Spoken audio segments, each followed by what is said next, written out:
Kehamilan pada usia 22 minggu, di sini terjadi kondisi yang kita namakan hidrops fetalis, di mana tubuh janin membengkak, tapi tidak pada semuanya. Perhatikan ini rongga toraks atau rongga dada dengan jantung yang masih berdetak sempurna,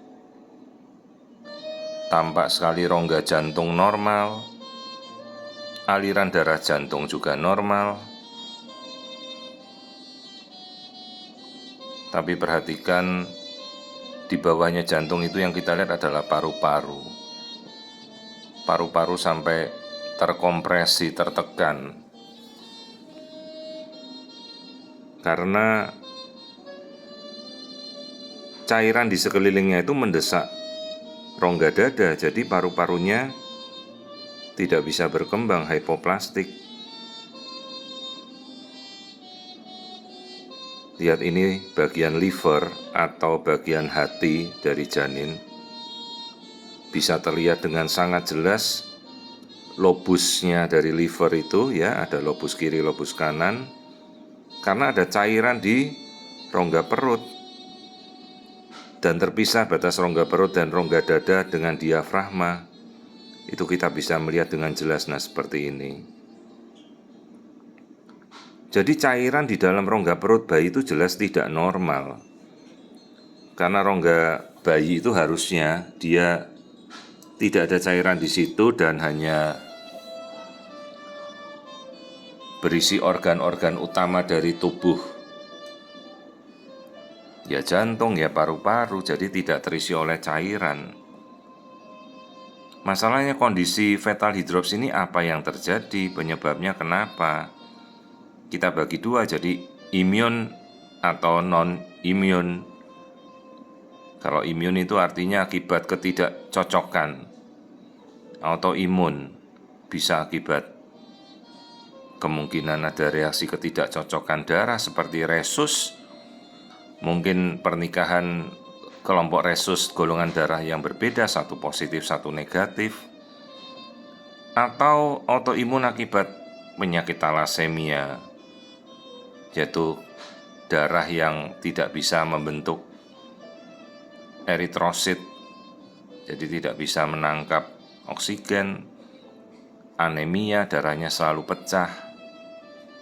Masalahnya kapan itu terjadi? Kalau dia talasemia, harusnya di screening sejak sebelum menikah. Karena kasihan ya kalau pasangan talasemia menikah, anak-anaknya bisa menjadi talasemia mayor semua. Kita lihat nih bagian wajah.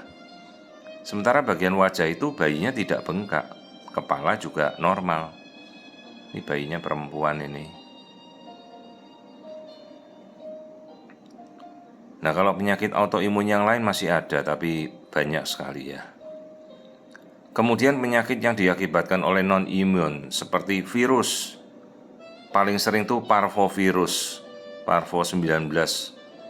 Kita belum bisa melacaknya, kalau di Indonesia virus parvo ini agak sulit. Tapi virus yang lain bisa juga, mau virus tokso, rubella, sitomegalovirus, herpes, covid, semua bisa menyebabkan fetal hidrops. Jadi dia merusak plasenta, menyebabkan plasenta tidak bisa merespon lagi penyaringan filtrasi darah, bayinya bengkak. Ya, atau menyebabkan bayinya anemia, sel darahnya dipecah. Virus bisa menyebabkan itu. Ini bagian otak tadi kita lihat normal.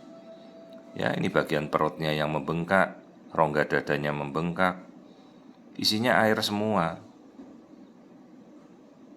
Jadi kalau kita telusuri, ya satu-satu, cek golongan darah kedua orang tua, cek resiko talasemia kedua orang tua,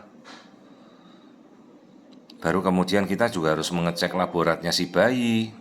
Bayinya ada tokso, rubella atau tidak, apakah dia anemia atau tidak. Kemudian ya kita upayakan, coba kita terapi satu persatu. Tapi itu kan kita belum bisa melacak penyebab utamanya apa. Virusnya masih banyak yang belum kita tahu, jadi ya kita berikan dulu antivirus kalau perlu. Ibunya kita berikan penambah darah, cek anemia, kalau perlu kita transfusi.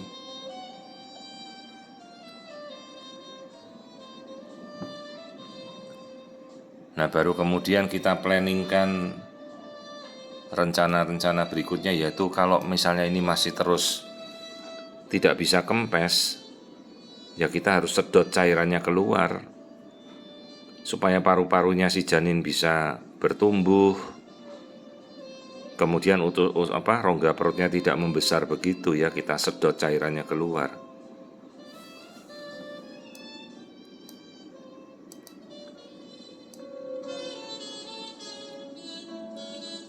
Terapi lain yang mungkin kita pertimbangkan ya pemberian steroid, karena kalau itu reaksi autoimun. Jadi masih banyak yang belum kita bisa tahu ini kenapa. Karena ibu ini juga tidak ada pemeriksaan apapun selama kehamilannya. Nah, kita mau melacak dari mana kalau seperti itu? Ini plasentanya normal, tidak ada membengkak. Jadi resiko yang paling khawatir ya mungkin infeksi virus ya, karena munculnya tiba-tiba.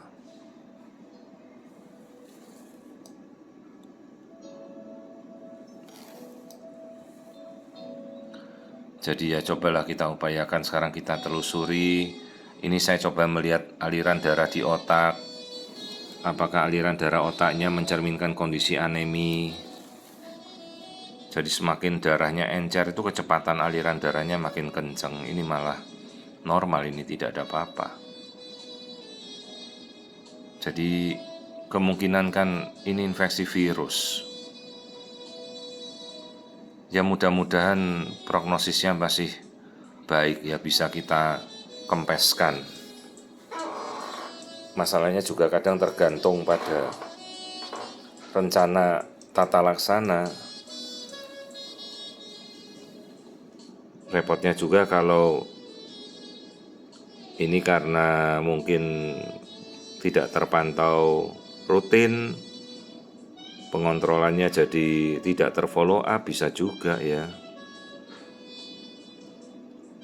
Jadi inilah kasus fetal hydrops atau janin yang bengkak, terjadi asites penimbunan cairan di rongga perut, dan hidrotoraks atau penimbunan cairan di rongga dada.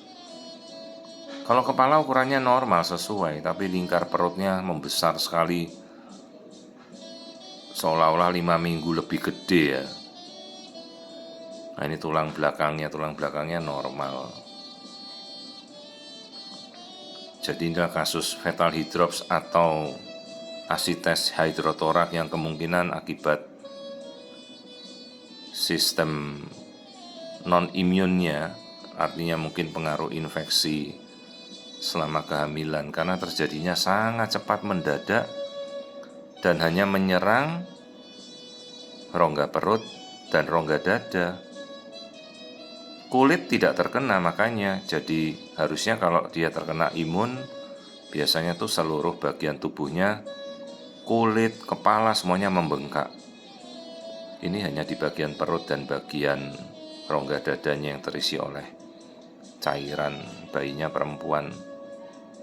Repotnya kalau memang talasemi, ya itu yang repot lagi, karena talasemi itu belum ada terapinya. Dan kalau itu talasemi kan biasa diturunkan oleh riwayat orang tua membawa karier. Sayangnya mereka kadung menikah sesama talasemi, itu yang kasihan ya. Mana sekarang kita mana pernah ya mau bertanya apakah sebelum menikah golongan darahnya apa. Jadi pasangan-pasangan yang mau menikah ya tolonglah golongan darah semua dicek, talasemia juga dicek.